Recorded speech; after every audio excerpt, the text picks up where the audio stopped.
जितनी भी लड़ाइयाँ हैं, चाहे वो इस देश में हो, चाहे पूरे विश्व की लड़ाइयाँ हैं, यदि आप उनका गहन विश्लेषण करें तो आप पाएंगे कि वो सब की लड़ाई जो है वो बेसिकली संसाधनों में भागीदारी की लड़ाई है, और जिसका लड़ाई हम लोग भी लड़ रहे हैं और जिसके लिए जितने संघर्ष किए जा रहे हैं, भारत उसमें सबसे पिछड़ा हुआ देश है।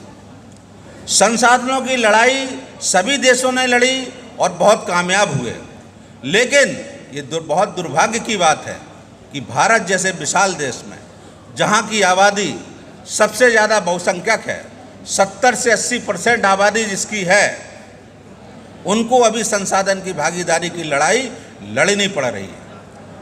ये चिंतनीय भी है। इस संसाधन की भागीदारी की लड़ाई में हमने, यदि आप विश्लेषण करिए तो चाहे धर्म का सदुपयोग किया हो, दुरुपयोग किया हो, चाहे राजनीतिक सत्ताओं का सदुपयोग और दुरुपयोग किया हो, सब केवल और केवल संसाधनों की भागीदारी की लड़ाई है।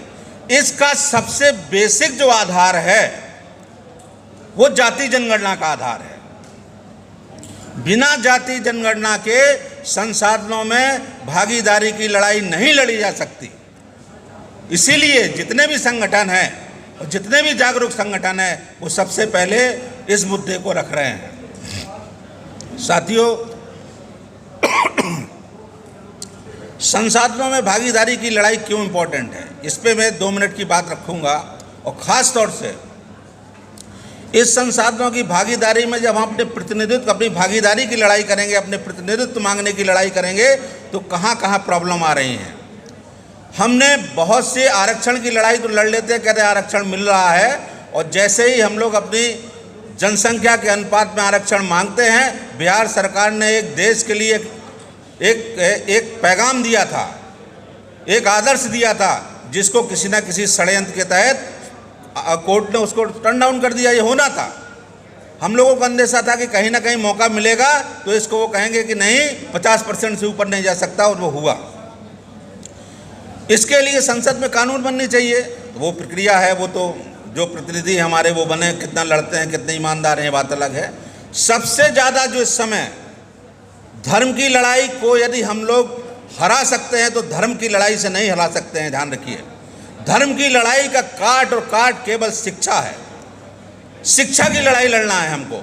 शिक्षा ही हमारी खत्म की जा रही है, क्योंकि हम लोग उच्च शिक्षण संस्थानों में कहीं किसी न किसी रूप में पढ़ाते हैं, छात्रों के साथ हैं, उस घुटन को महसूस करने लगे हैं।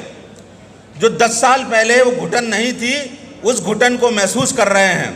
और इसीलिए मैं बड़ी जिम्मेदारी के साथ एक प्रोफेसर होने के नाते ये आप लोगों के समक्ष ये बात अपनी कहना चाहता हूँ कि लड़ाई, और जो हमारे प्रतिनिधि लोग बैठे हैं, जो बड़ी लड़ाई लड़ सकते हैं, जो संसद तक अपनी बात पहुँचा सकते हैं, उस मेमोरेंडम में खास तौर से जो की पोस्ट हैं जिसमें रिजर्वेशन नहीं है, सबसे पहले तो जो राज्यपाल हैं, उस जो पूरे देश में राज्यपाल नियुक्त होते हैं, उसको भी रोस्टर सिस्टम के तहत आरक्षण होना चाहिए। आप लोग इस चीज़ को समझिए, इसकी गंभीरता को।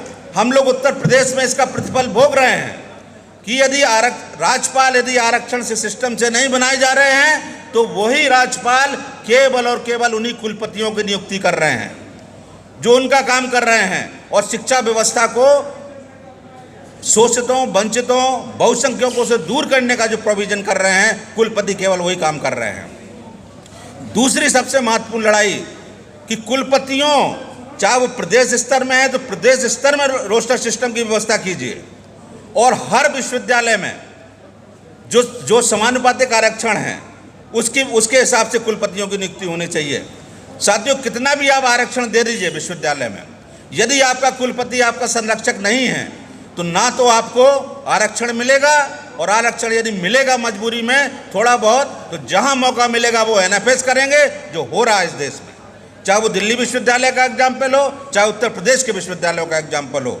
इसलिए कुलपतियों में हर राज्य जितने भी विश्वविद्यालय हैं, राज्य विश्वविद्यालय है तो राज्य विश्वविद्यालयों के साथ कुलपति का आरक्षण, और यदि केंद्रीय विश्वविद्यालय है तो सेंट्रल से उसी रोस्टर सिस्टम से आरक्षण लागू होना चाहिए। और मेरी ये मांग है कि यदि आप लोग कोई मेमोरेंडम भेजें, खासतौर से मैं प्रोफेसर रतनलाल और प्रोफेसर सूरज मंडल जी के उनका साथी हूँ, उनसे जुड़ा हूँ। यदि वो कोई मेमोरेंडम देते हैं तो इस चीज़ का उल्लेख जरूर करें कि कुलपतियों में और राज्य में राज्यपालों में आरक्षण जरूर होना चाहिए। इसके बाद साथियों, जो जहाँ पे हम लड़ाई हार रहे हैं, बहुत लड़ाई आगे जाके हमको पीछे कर दिया जाता है, वो है सुप्रीम कोर्ट में, मतलब हायर एजुकेशन, वो हायर जुडिशरी में, चाहे वो हाई कोर्ट हो और चाहे सुप्रीम कोर्ट हो, वहाँ पर जो कोलिजियम व्यवस्था है उसकी लड़ाई हमने ढंग से नहीं लड़ी। हमारे पूरे भारतवर्ष में चाहे जितने संगठन हो, एकजुट होकर इसकी लड़ाई नहीं लड़ी गई है। इसलिए वहाँ पर आरक्षण ना होने से हमारे फेवर के जितने भी थोड़ा बहुत कई निर्णय होते हैं, जो भागीदारी की बात करते हैं, उन सबको दूसरे कान पकड़ के वापस कर दिया जाता है। तो साथियों, धर्म के मामले में केवल और केवल शिक्षा का बजट बढ़ाने की बात करिए, एजुकेशन फ्री होने की बात करिए, 14 साल तक और सरकारी जो व्यवस्थाएं हैं उनको मजबूत करने की बात कीजिए, जितने प्राइवेट सेक्टर हुए हैं उनका सब पुनः सरकारीकरण की बात कीजिए। और यदि आप प्राइवेट सेक्टर में भी आरक्षण करते हैं, पुनः सरकारीकरण करते हैं, उनका राष्ट्रीयकरण करते हैं, तो हम निश्चित रूप से लड़ाई जीतेंगे और संघर्ष में कामयाब होंगे।